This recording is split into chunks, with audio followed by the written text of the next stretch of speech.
Hello, this is a presentation to the CEO of Westeros on the summary of the vitamins, minerals, and supplements industry, as well as our recommendation on whether they should enter the industry or stay out. Our team consists of Nick Haas as a team lead, Tanner Hyatt, Zai Wang, and Allison Barger. I am Allison. I have been in the communication field for 10 years and have worked closely with Westeros during this entire process. Nick is our market analyst, and he will be covering the size and overview of the vitamin market and evidence of demand, as well as show you some trends that are in the industry. Tanner is our lead brand strategist. He will be giving you a summary of his branding research in the vitamin industry, as well as some information on specific competitors you might find here.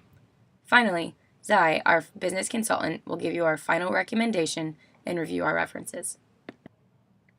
Westeros is a company that manufactures athletic wear. They have been developing an idea based on the connection between diet and health. They want to extend their customer base, and they think one way to do this is to help people become more healthier with vitamins, minerals, and supplements, so they look even more fabulous in the clothes that they sell. We are mainly focused on 4 questions. 1. Branding. How does it influence sales? 2. The market. What is the market for these products? We need to know who is the potential customer for this type of item. 3. How are other companies doing in this industry? Are they profiting? Are they succeeding? What is the outlook for this industry? And finally, 4. Should Westeros acquire a company that already exists or just start their own brand?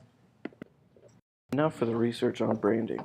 The first thing we found is the branding of your vitamins needs to be consistent. According to our research, it is imperative that Westeros keeps the consistency of the athletic apparel they already produce. This can be easily done through joint advertising. One suggestion would be commercials that show athletes working out in your apparel and then taking your vitamins after a tough workout. Another thing to consider would be the possibility of co-branding, which is already somewhat done consistency mentioned earlier, but there are also other ways to accomplish this. Our example would be to possibly partner with local drugstore or sporting goods store to carry both of your products. The last thing we would recommend is considering internet promotion. Being that almost all companies have an online presence these days, it is imperative that Westeros has one for their vitamins as well. Now to summarize the top companies that Westeros would be competing against should they join the market. Top competitors are Nature's Bounty, Pharmavite, Pfizer, Bayer, and Living Essentials. And now to go into a little bit more detail about each of these competitors. Nature's Bounty's 52-week sales ending July 13, 2014 was $874,300,000. Their top products include fish oils, amino acids, letter vitamins, minerals, multivitamins, and specialty supplements. Pharmavite's 52-week sales ending July 13, 2014 was $698,800,000. Their main products include Nature-Made vitamins and Soy Joy. Ibis World forecasts Pfizer's industry-specific revenue to grow to $411,200,000 in 2014.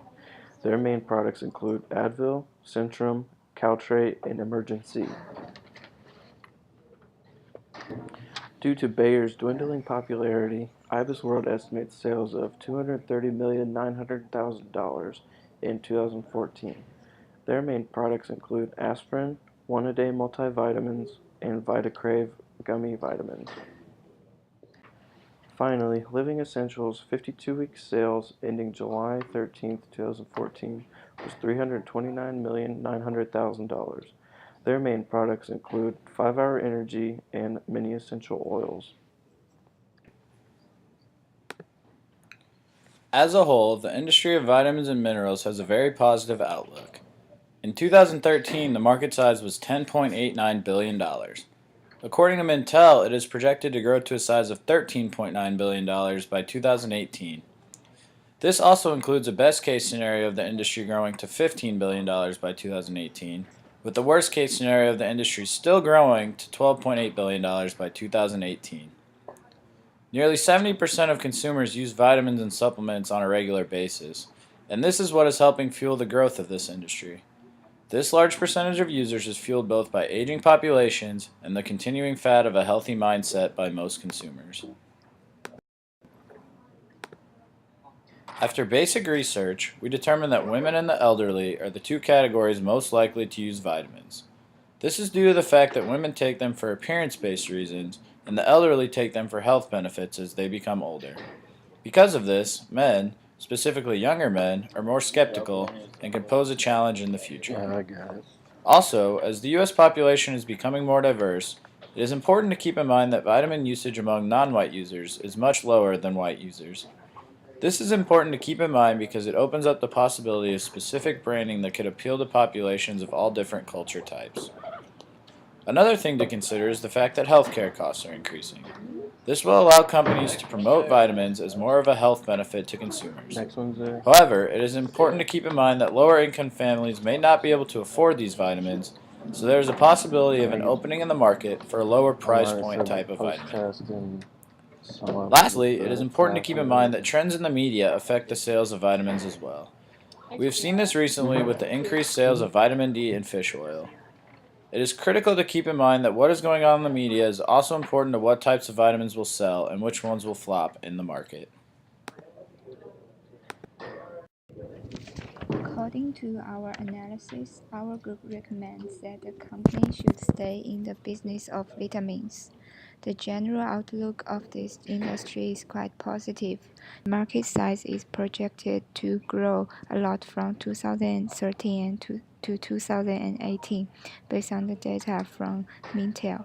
Moreover, nearly 70% of the consumers use vitamins on the regular, and the total healthcare costs are increasing, which is very good for vitamin sales promotion.